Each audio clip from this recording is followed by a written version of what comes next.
quanto à vinda de nosso Senhor Jesus Cristo e a nossa reunião com Ele, rogamos a vocês que não se deixe abalar nem alarmar tão facilmente, quer por profecia, quer por palavra, quer por carta supostamente vinda de nós, como se o dia do Senhor já tivesse chegado. Não deixe que ninguém os engane de modo algum. Preste bastante atenção nessa parte. Antes daquele dia virá a apostasia, e então será revelado o homem do pecado, o filho da perdição. Este se opõe e se exalta a tudo que se chama Deus ou é objeto de adoração, chegando até se assentar no santuário de Deus, proclamando que Ele mesmo é Deus. Não se lembram de que, quando eu ainda estava com vocês, costumava falar essas coisas? E agora vocês sabem o que está o detendo, para que ele seja revelado no seu devido tempo. A verdade é que o mistério da iniquidade já está em ação, restando apenas que seja afastado aquele que agora o detém. Então será revelado o perverso, a quem o Senhor Jesus matará com o sopro de sua boca e destruirá pela manifestação da sua vinda. A vinda desse perverso é segundo a ação de Satanás, com todo poder, com sinais e com maravilhas enganadoras.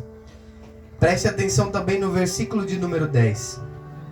Ele fará uso de todas as formas de engano da injustiça para os que estão perecendo, porquanto rejeitaram o amor à verdade, que os podia salvar. Por esta razão, Deus lhes envia um poder sedutor, a fim de que creiam na mentira, e sejam condenados todos os que não creram na verdade, mas tiveram prazer na injustiça. Mantenha sua Bíblia aberta, nós vamos estar orando. Senhor Jesus Cristo, nós agradecemos pela Tua palavra. Venha de encontro aos nossos corações nessa noite. Manifesta o Teu poder e a Tua graça neste lugar. Que seja feita a Tua vontade e não a nossa. Venha nos convencer, venha nos tocar, venha nos transformar a partir da Tua palavra. É o que nós te pedimos em nome de Jesus. Amém e amém. Eu gostaria, por gentileza, que todos ficassem com a sua Bíblia aberta, porque já como nós não estamos tendo o estudo bíblico, a gente vai passear pela Bíblia. Eu gostaria que você estivesse com ela aberta. Pode tomar assento, por gentileza?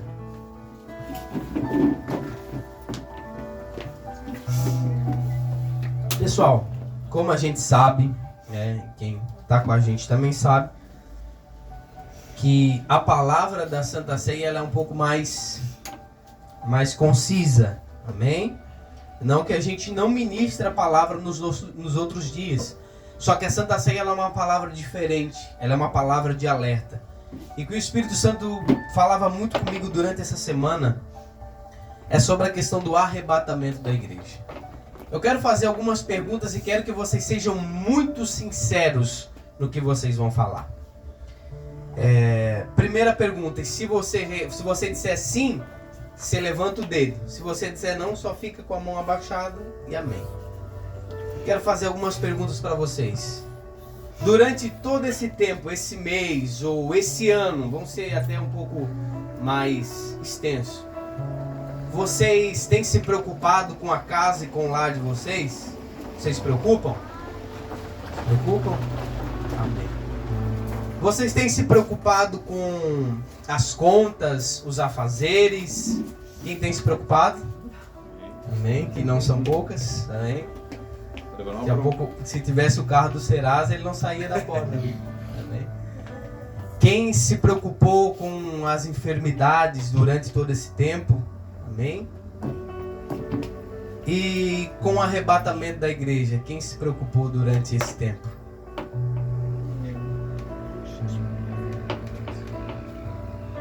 É uma realidade, meus irmãos.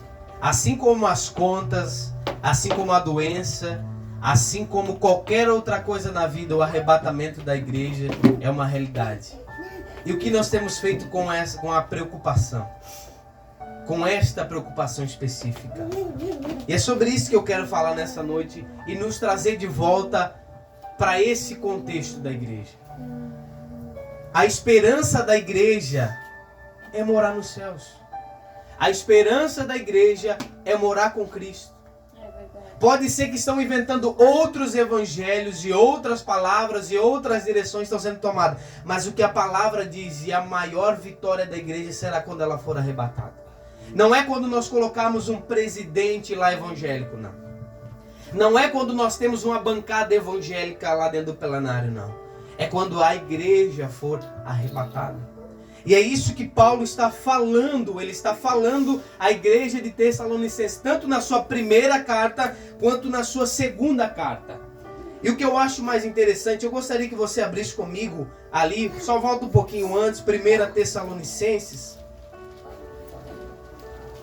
capítulo de número 2, para a gente entender o contexto aonde eu quero chegar.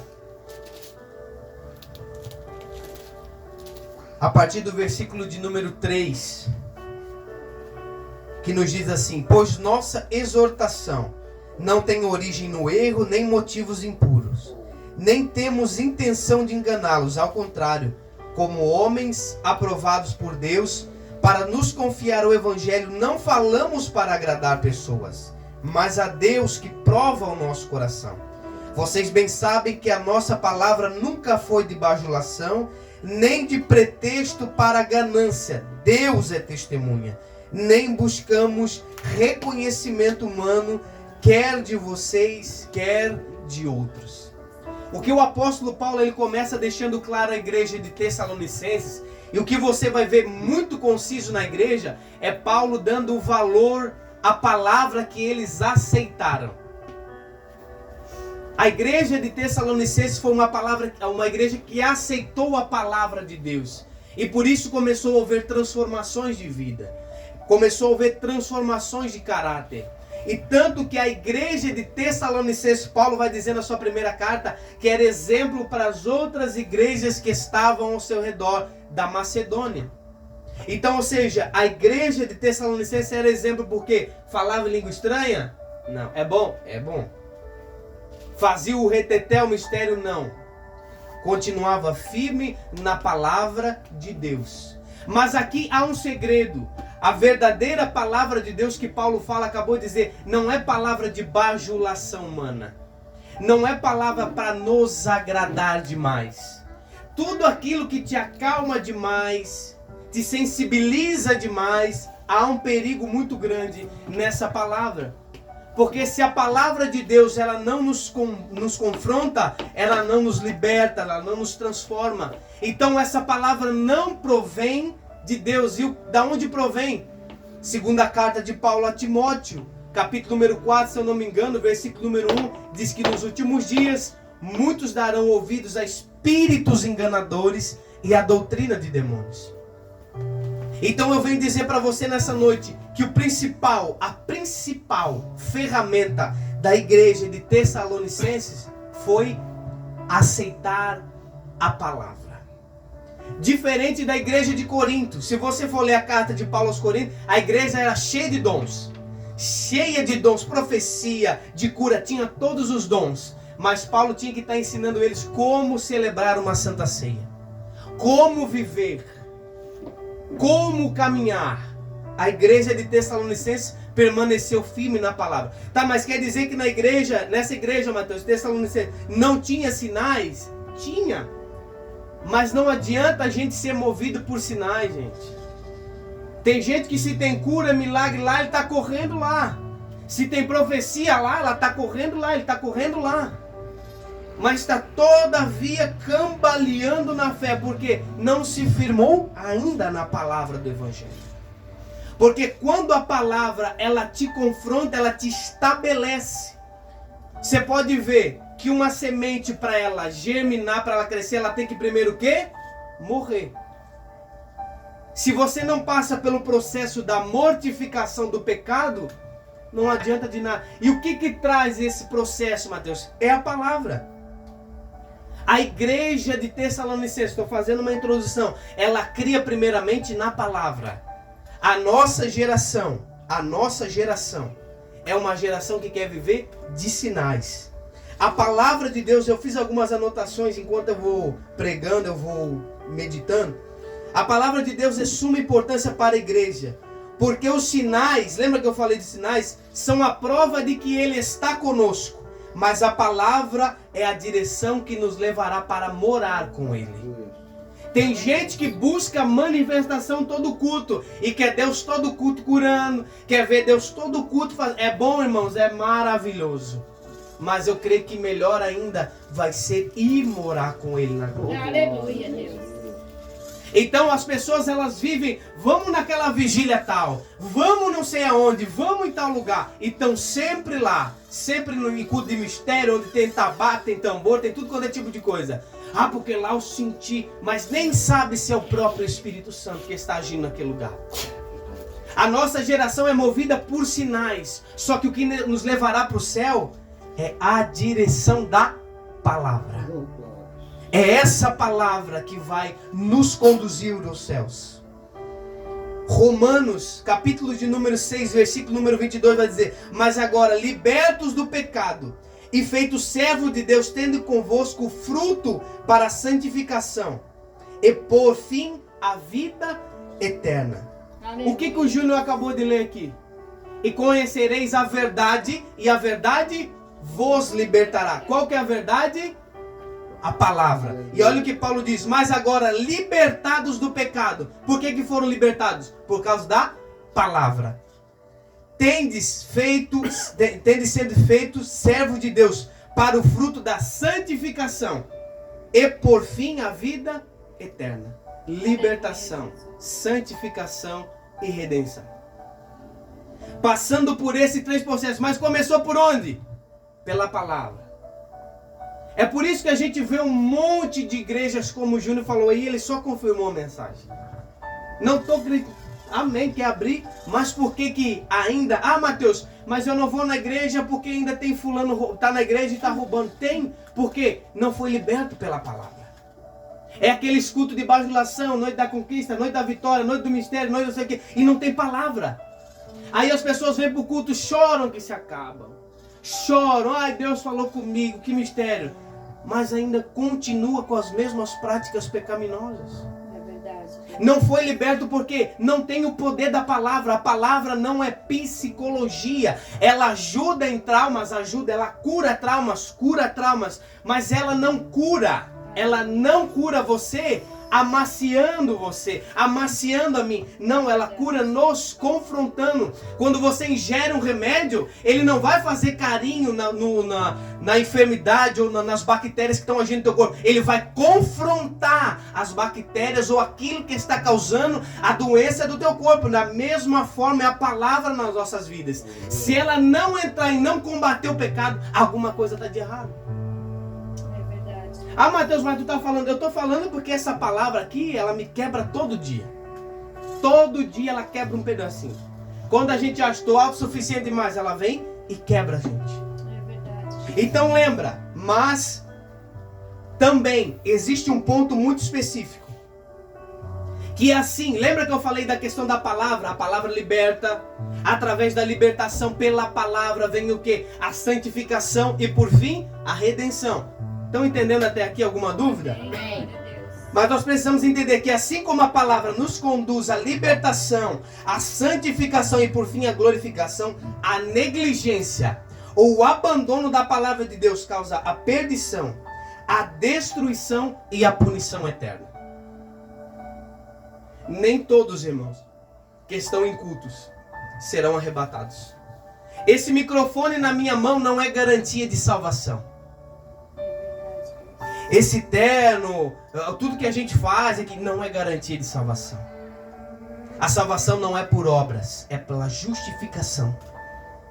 Então a gente precisa entender que não é isso que vai nos salvar, mas o que a gente faz por detrás das cortinas, dentro do nosso quarto, no nosso dia a dia. Se realmente a palavra tem nos libertado, ela não nos faz chorar aqui no culto. E lá fora a gente está bebendo, se drogando, fazendo o que der na telha. Não. A mesma palavra que te faz chorar no culto, faz chorar no quarto, orando a Deus. A mesma palavra que faz você chorar aqui, que faz você glorificar aqui, faz você glorificar Deus no trabalho, faz Deus ser glorificado no teu serviço, faz Deus ser glorificado no teu ambiente de relacionamento. A Mateus está falando de perfeição, ninguém é perfeito, a gente vai falhar. A gente tem o nosso temperamento, a gente tem, mas a gente tem que tentar errar o menos possível. Quantas vezes eu entro no quarto e sinto vergonha, eu digo, Deus, o meu único medo que eu tenho na minha vida é envergonhar o nome de Cristo. O meu nome não interessa, mas o nome de Cristo. Esse tem que ser o nosso maior temor. Envergonhar o nome de Cristo. Lembra que eu falei, assim como a palavra produz a libertação, a santificação e por fim a glorificação, a negligência da palavra causa o quê? Perdição, a destruição e a punição eterna. 1 Tessalonicenses, capítulo número 4, versículo número 8, vai dizer assim, ó: portanto, quem rejeita este ensinamento, não está rejeitando um ser humano, mas a Deus, que dá a vocês o Espírito Santo. Paulo está sendo muito específico. Portanto, quem rejeita esse... Eu posso pregar a noite toda, eu não quero saber de você. Você não está rejeitando a mim. Você está rejeitando a Ele. E sabe o que Paulo está dizendo? Vocês estão rejeitando a Ele. É o mesmo que dá o Espírito Santo para vocês, que cura, que consola, que transforma, que liberta. É o mesmo. Então vocês estão rejeitando Ele, que deu o maior presente para vocês. Ah, Mateus, eu pulo no mistério, eu rodo, sapateio, mas quando vem uma palavra que nos confronta, eu fecho o bico. Fui numa quarta-feira, numa Assembleia de Deus do Cardoso, apanhei que nem boi na roça, que nem diz outro. Mas apanhei. E ali disse, não, Deus, essa palavra é comigo. Aleluia. Essa palavra é comigo. Isso aqui não é para vir aqui esboçar para você, porque isso aqui é lamentação. Não, isso aqui é o verdadeiro evangelho, a verdadeira palavra de Deus. Exato. Mas tem gente se importando que não vai ter gente falando em línguas, não vai ter mistério, não vai cair ninguém arrebatado, para mim não interessa. Mas naquele dia, Tiago diz que nós que somos mestres, sofreremos maior juízo. Ele vai perguntar, o que tu ensinou? Eu estava ensinando os 10 passos para a vitória. Os 10 passos para a bênção. Eu estava fazendo a campanha dos 7 olhos ungidos. Eu estava fazendo a campanha que o Júnior trouxe para mim, os olhos de Israel. Os 7 olhos da unção de Deus. E foi uma coisa tremenda. Foi? E cadê o pessoal que estava nos cultos lá? Estão salvos? Estão libertos? A gente cria muita invencionice, meus irmãos. Muita bobagem.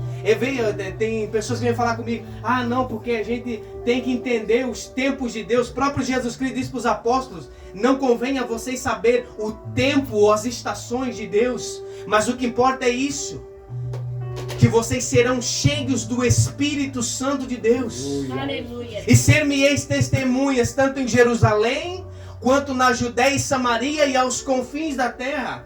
Porque os tempos, não tem nada de tempo profético, irmão. Tem nada dessa frescura de dente de ouro e obturação e aquela coisa, o espelho da revelação, não tem nada disso. Isso não condiz com a Bíblia. O evangelho, Paulo disse, se eu não me engano, aos Coríntios, é poder de Deus para a salvação do homem. Aleluia. É poder, tudo aquilo que eu uso, que eu tenho para me vangloriar, ou para ganhar dinheiro, ou para aparecer, que não conduz ninguém a Cristo, naquele dia eu vou ser cobrado. E ninguém está percebendo isso. A igreja está tratando o arrebatamento como uma coisa normal, como uma coisa banal, como se não fosse acontecer, como se a gente não tivesse que prestar conta um dia. E aí? Onde nós estaremos naquele dia? Nós estaremos sendo julgados ou estaremos julgando a direita de Deus? Mateus, eu não acredito. O problema é seu se você não acredita. Mas eu acredito e confio, porque foi Ele que falou. E se eu não confio no arrebatamento, eu não confio em nada do que está escrito aqui. Aleluia, Jesus. Se eu não confio que Jesus, eu não posso acreditar que Jesus me libertou do pecado. Eu não posso acreditar que Jesus me transformou. Eu não posso acreditar em nada. Porque se eu não acredito em uma parte da Bíblia, eu não acredito em nada dela. Se eu não acredito que no Éden houve pecado, eu não posso acreditar que Jesus veio para morrer pelo meu pecado. Então já acabou a Bíblia, eu posso pegar ela e jogar fora. Então nós temos que crer 100% naquilo que a palavra diz, com inteligência. Estudarmos a Bíblia, meditar, não é qualquer, desculpe o termo da expressão, qualquer palhaço que vem dizer qualquer bobagem para você. E a gente tem que acreditar, não, vá nas Escrituras, medite. Se a pessoa estiver falando, você sabe se é da parte de Deus ou se não é. Se ela está querendo se vangloriar. Não, você vai saber. Você vai ser edificado pela palavra. Paulo vai dizer, na sua carta, ele vai dizer no capítulo de número 2, e versículo número 12, na sua primeira carta aos Tessalonicenses, exortando, ele diz, eu fui a vocês, exortando, consolando e dando testemunho, para que vocês não venham viver de maneira digna para Deus, que os chamou para o seu reino e a sua glória. Paulo falava e Paulo mostrava como tinha que fazer. Com seus defeitos, com suas falhas, com suas imperfeições. Mas é isso que nós temos que fazer. E nós temos dado ouvido à verdadeira palavra. Ah, Mateus, mas eu vou e eu dou ouvido. Eu não digo dar ouvido quando você ouve alguém ministrando. Dá ouvidos quando você abre a Bíblia na tua casa e vê Deus falando. Você precisa mudar isso. Ah, não, esse aqui eu não gostei. Eu vou para outra parte da Bíblia porque Jesus está me cobrando demais dessa área. Não existe, mano. Não existe uma Bíblia seletiva. Não. Ela vem nos confrontando de capa a capa. Ela vem nos cobrando de capa a capa. Você acha que não tinha cobrança sobre o próprio Jesus Cristo de continuar sendo santo? A Bíblia vai dizer que em tudo ele foi tentado e não pecou. Mas ele foi tentado. Ele foi provado. E você acha que com nós seria diferente? Então nós precisamos atentar a dar ouvidos à palavra de Deus. Paulo vai dizer em 1 Coríntios, capítulo número 6, versículo 9 a 11, ele vai dizer assim: vocês não sabem que os perversos não herdarão o reino dos céus? Não se deixem enganar, nem imorais, nem idólatras, nem adúlteros, nem homossexuais, passivos ou ativos, nem ladrões, nem avarentos, nem alcoólatras, nem caluniadores, nem trapaceiros herdarão o reino de Deus. Assim como foram alguns de vocês. Mas vocês foram lavados, foram santificados, foram justificados no nome do Senhor Jesus Cristo e no Espírito de nosso Deus. Esse mas aqui faz toda a diferença, porque mas vocês foram lavados. O que é lavados, Mateus? Libertos. E com o que vem a libertação? Pela palavra. Vocês foram santificados e foram justificados. Para quê? Para entrar no reino dos céus. Amém, Jesus. Mateus, eu não tenho oportunidade no culto. Você tem certeza da tua salvação? Você sabe que você vai para o céu? Beleza, meu. Eu digo para Deus, Deus, se for necessário, tira qualquer dom meu. Tira a palavra, tira tudo. E eu faço das minhas orações as mesmas orações que o pastor Luiz Antônio fazia. Ele dizia que Deus levasse ele 24 horas antes dele se perder. 24 horas antes dele se perder e ir para o inferno. Porque o mal, irmãos, não é o ir para o inferno. Não é. O castigo do inferno não é o fogo. Não. O castigo do inferno, Paulo fala na sua segunda carta aos Tessalonicenses. Capítulo número 1, versículo número 9. Eles sofrerão a pena da destruição eterna. Qual que é a pena, Mateus? A separação da presença do Senhor e da majestade do seu poder. Essa é a punição. A gente vem para o culto, essa presença que a gente sente do Espírito Santo de Deus. Quando a gente está num dia angustiado, num dia de luta, sabe essa presença? Não vamos ter lá, se a gente for para lá. Lá é sofrimento dia e noite.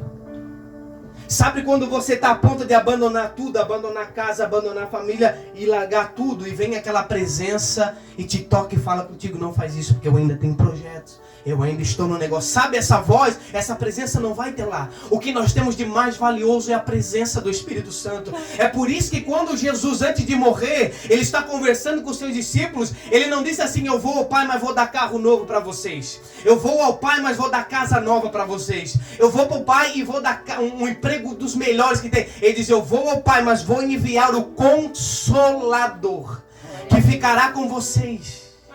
Então o maior presente de Deus para nós é o sacrifício na cruz, e logo em seguida o Espírito Santo de Deus. Glória a Deus, aleluia. Me diz se você conseguiria pelas suas forças. Eu faço uma pergunta retórica, responda para você mesmo. Se você com as suas forças, se nós com as nossas forças nos estaríamos aqui nessa noite, não estaríamos.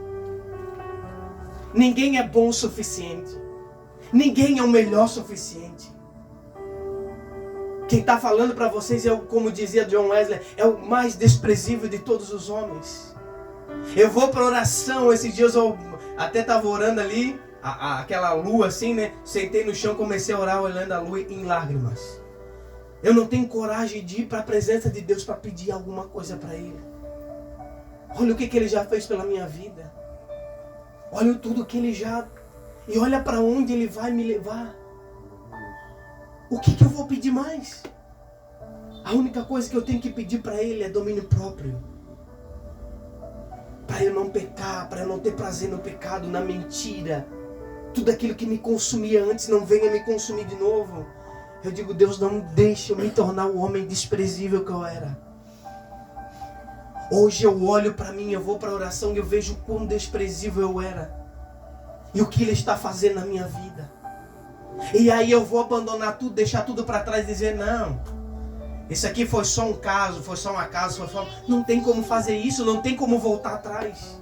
Como é que eu vou olhar para trás e dizer para Ele que Ele não fez nada por mim, que eu não... Não tem como. Então eu preciso dizer para você nessa noite, a gente precisa estar meditando na palavra. A igreja do arrebatamento é uma igreja que vive pela palavra. Deixa de dizer, não, é um crente frio, é um crente morno, é um crente que não está todo culto sapateando. Deixa falar, mas o importante é que você vive e nós vivamos a palavra.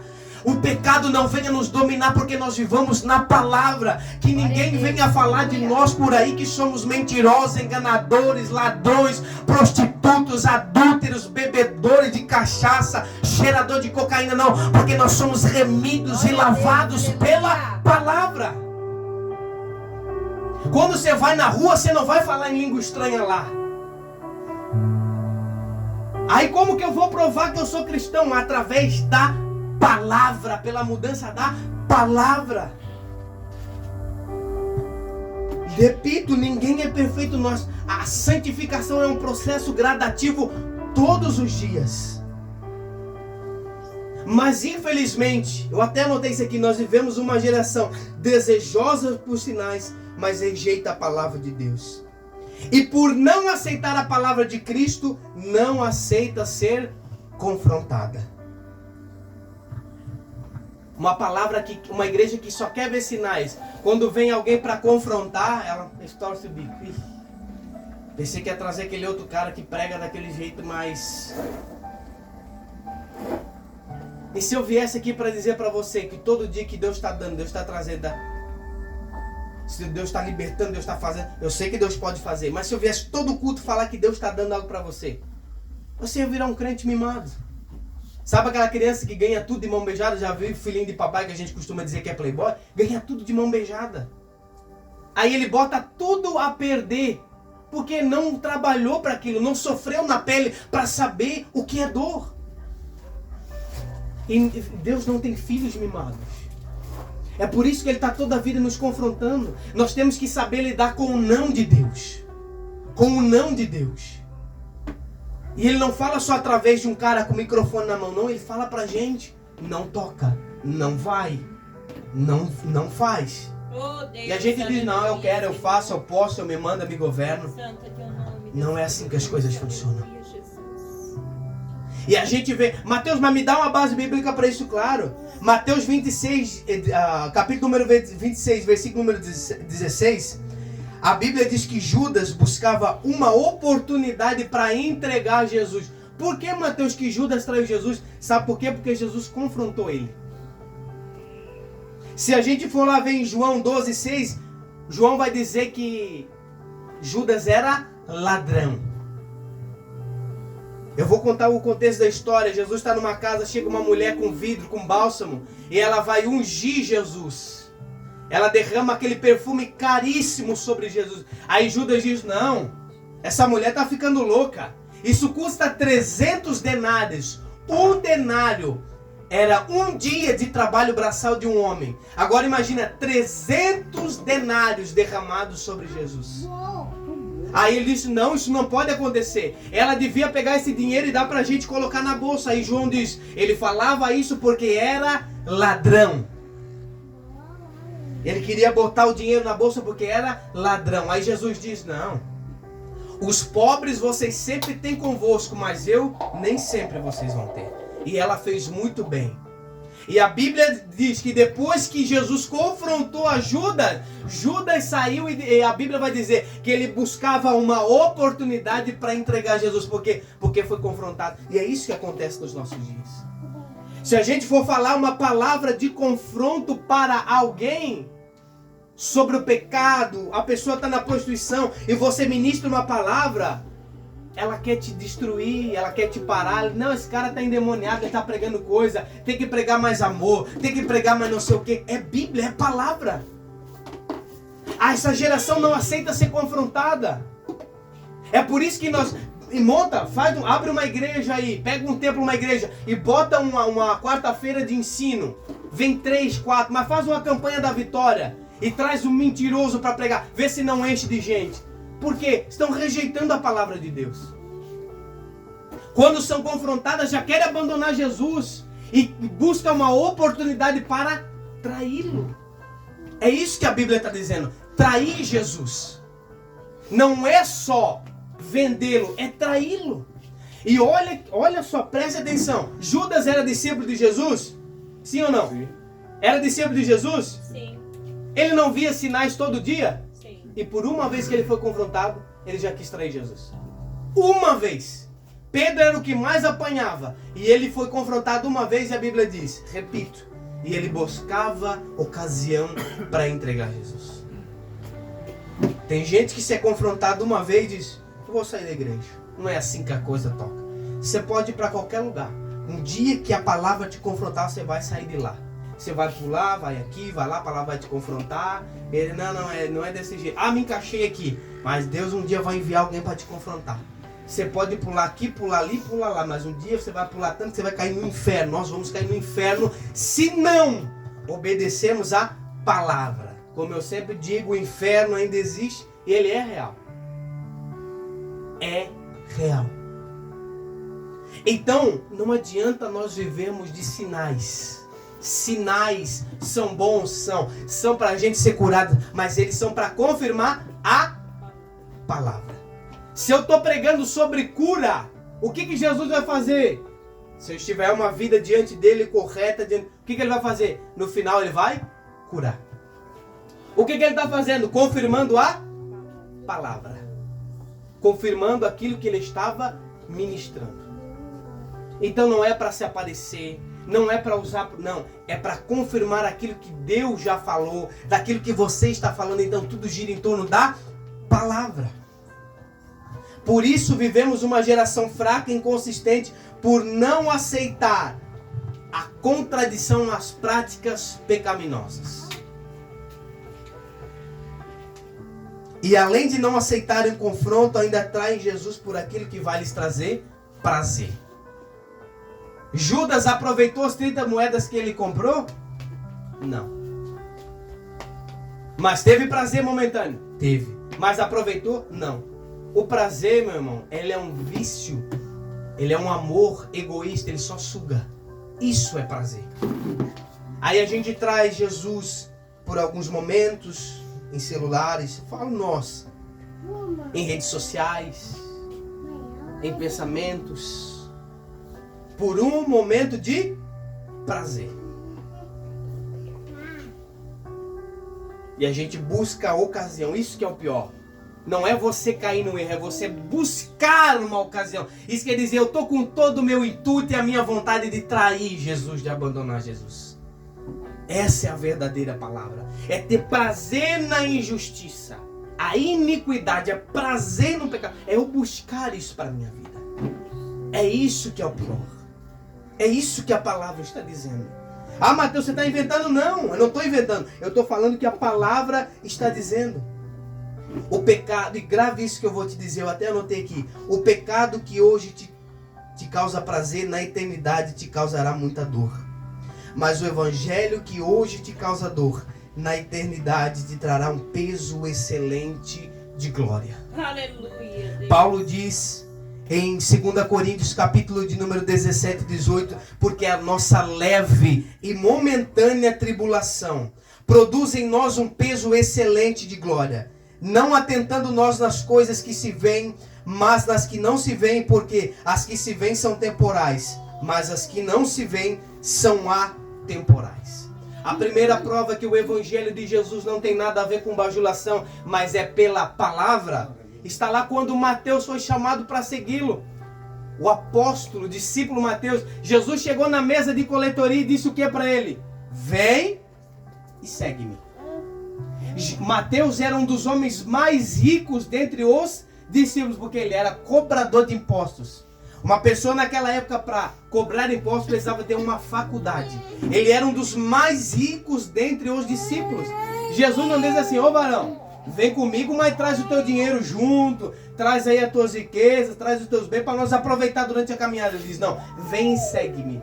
E a palavra diz que ele deixou tudo e o seguiu.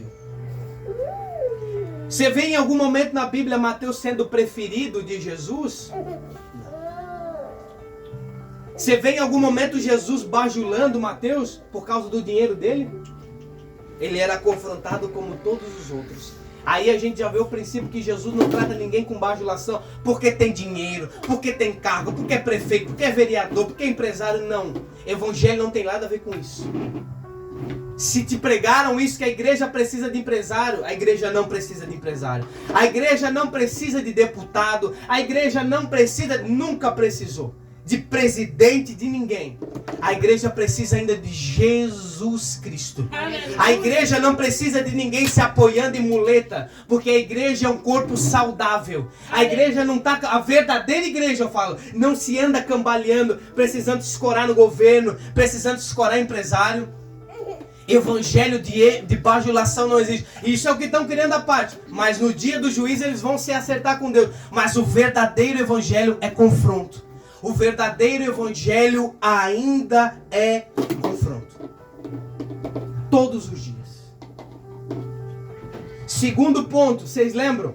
Segunda prova, estou dando exemplo bíblico de que a palavra, o evangelho de Jesus não tem nada a ver com bajulação, como Paulo falou à igreja de Tessalonicenses.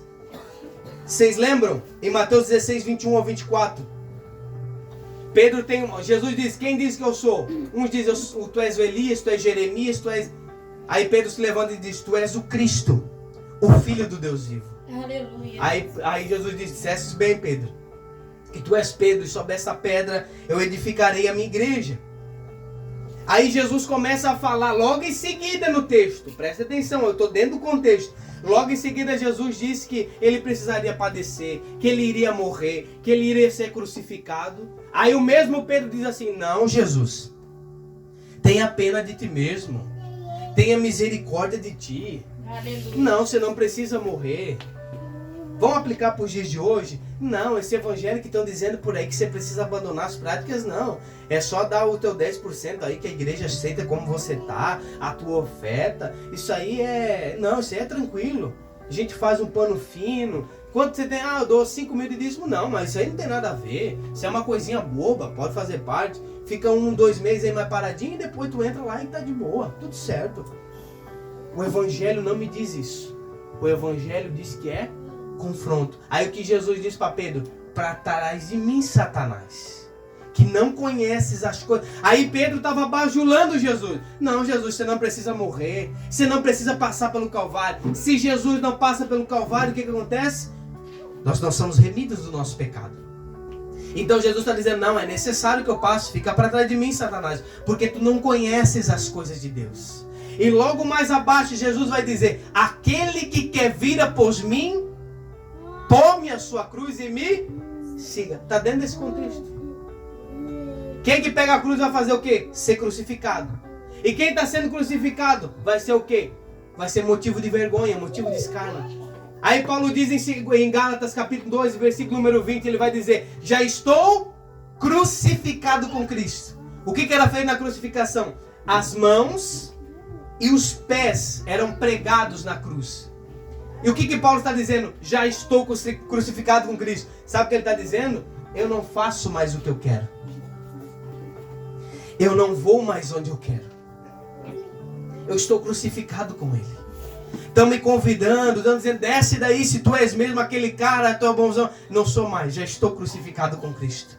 Eu não toco mais aonde eu tocava. Eu não frequento mais aonde eu frequentava. Eu não desejo mais o que eu desejava, porque eu estou crucificado com Cristo. Não estou sozinho. Isso é motivo de vergonha para vocês, mas é motivo de orgulho para mim. Sofrer pelo Evangelho. Aleluia, Deus. Evangelho não tem nada a ver com bajulação. Evangelho tem a ver com a palavra de Jesus. E por que você está falando de palavra, Mateus? Você está falando de bajulação. Vou explicar para vocês. E aqui a gente entra no contexto, eu já começo a encerrar a mensagem. Lembra que Paulo falou na primeira carta, não vinha vocês com palavra de bajulação, mas com a palavra de Deus? Certo? Por que, Mateus, você está batendo tanto que evangelho não é bajulação? Porque a bajulação, aquele evangelho light, cheio do ego, do homem, daquela coisa toda, está trazendo a apostasia para dentro da igreja. E Paulo fala sobre isso em 2 Tessalonicenses, capítulo número 2, versículo número 3. Não deixe que ninguém vos engane. Versículo número 3. Não deixe que ninguém vos engane de modo algum. Antes daquele dia virá a apostasia. Então será revelado o filho do pecado e o filho da perdição. O que é a palavra apostasia, Mateus? A palavra apostasia significa abandono da fé. Quando nós pregamos outro evangelho, as pessoas creem em outro evangelho. Quando eu falo que Jesus só veio para dar carro, as pessoas vêm para a igreja 2, 3 cultos, e se Jesus não der o carro no final da campanha, aí eles abandonam Jesus, porque não foi esse evangelho que eles aprenderam.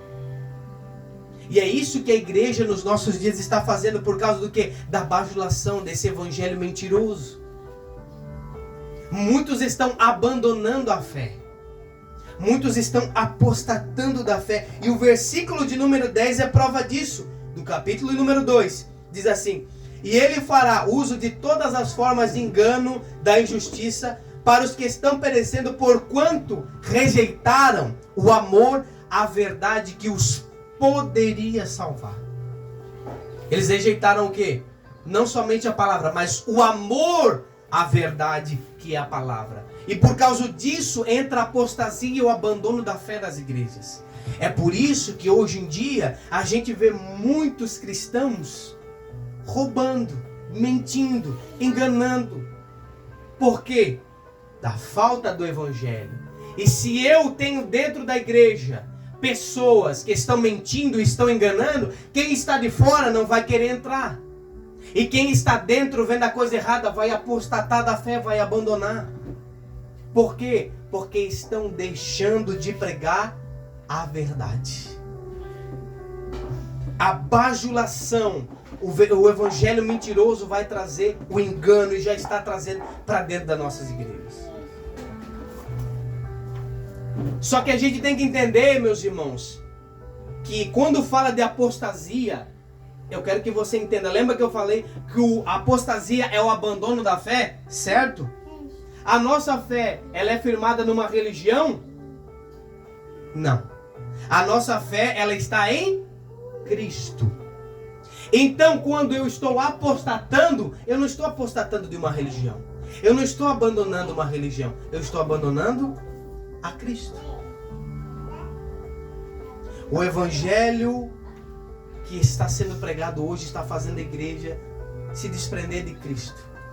A igreja, antes era só o mundo que era do maligno. Agora a própria igreja já está sendo parte desse mundo mentiroso. Por causa da apostasia da fé.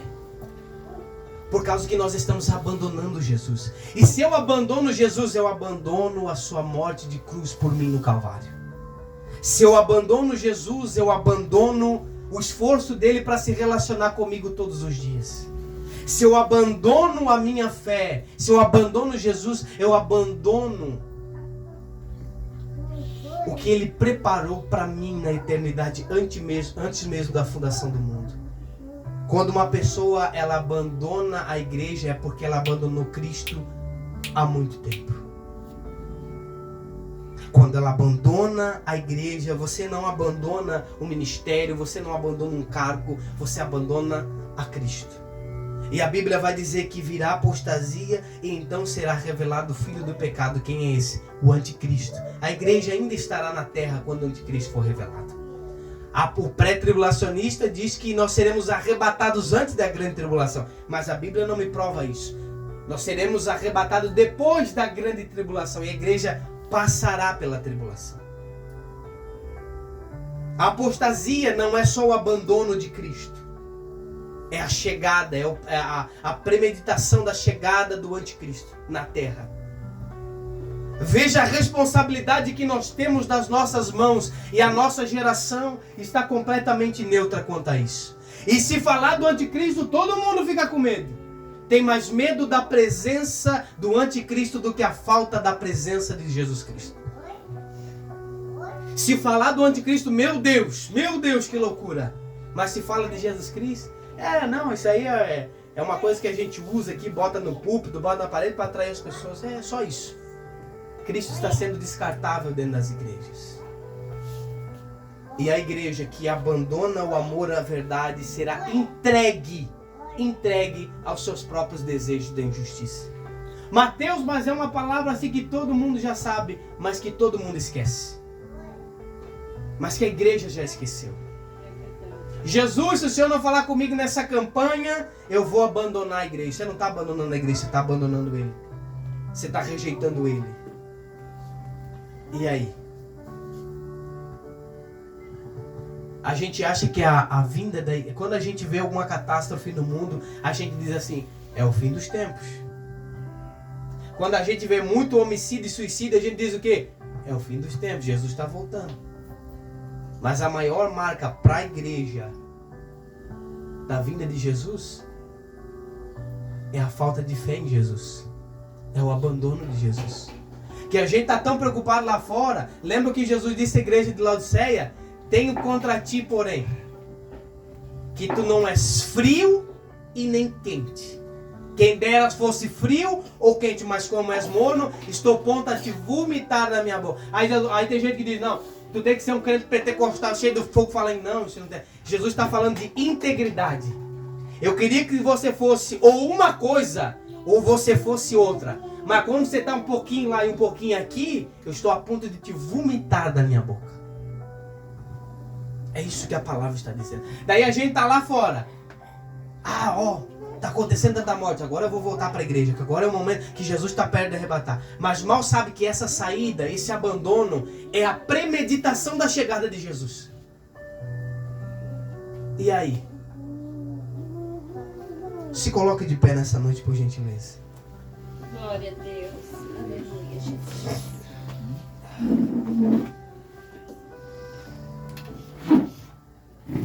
Eu venho dizer para você nessa noite, meus irmãos, que a apostasia, ela é como um casamento. A apostasia, ela é como um casamento. Você já ouviu alguém dizendo assim, eu separei, terminei, não quis mais. Mas uma coisa que a Nalva sempre fala, e é uma coisa muito correta, nenhum casamento termina do dia para a noite. São pontos que eles vão esgotando, vão chegando a um certo limite. Quando você diz, basta, não quero mais, eu abandono. A apostasia da fé é a mesma coisa. A apostasia é o ápice. Mas sabe o que a igreja está deixando de fazer para chegar nesse ápice? A falta de uma vida de oração.